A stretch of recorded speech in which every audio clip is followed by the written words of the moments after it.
မင်္ဂလာပါစိတ်အိမ်လေးမှကြိုးဆိုပါရယ်ဒီနေ့တော့ခရီးဆက်နေခြင်းအကြောင်းကိုနည်းနည်းလေးအေးဆေးဆေးတွေးကြည့်ကြရအောင်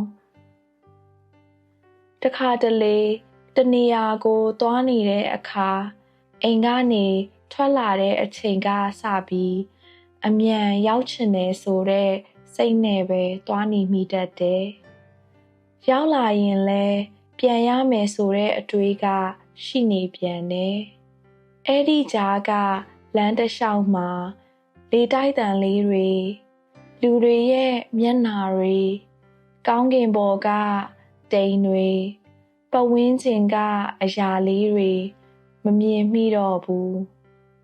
။ဘဝလည်းအတူတူပါပဲ။နေ့စဉ်ဘဝမှာနေ့တိုင်းအလုံးလုံးနေရတဲ့သူကအနားယူခြင်းနဲ့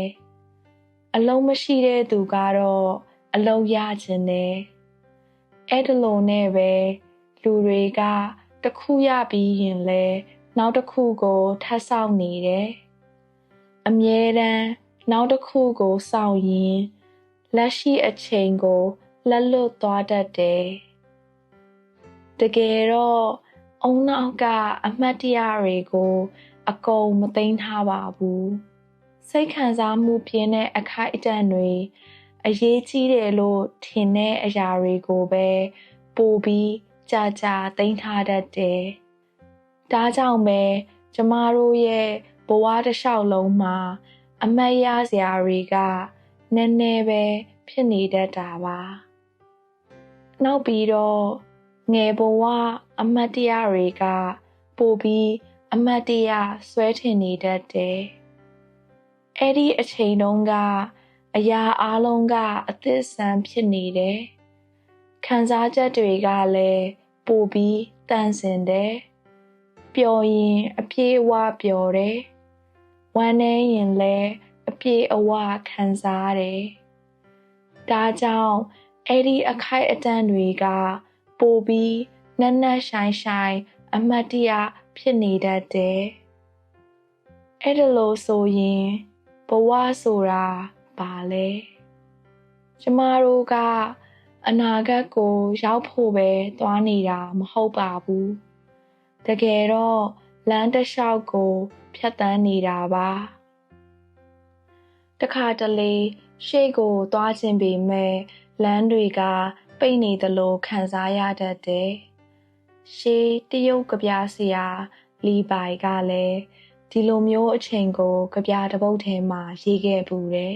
။မြစ်ကိုဖြတ်သွားခြင်းပေမဲ့ရေခဲတွေပိတ်နေတယ်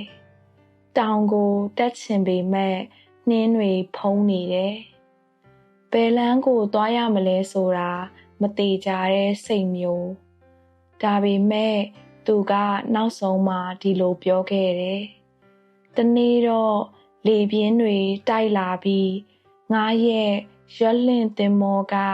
ပင်လယ်ကြီးကိုဖြတ်သန်းနိုင်လိမ့်မယ်။အဲ့ဒါလိုယုံကြည်မှုနဲ့ကြပြကိုအဆုံးသတ်ထားတယ်။ဘဝမှာ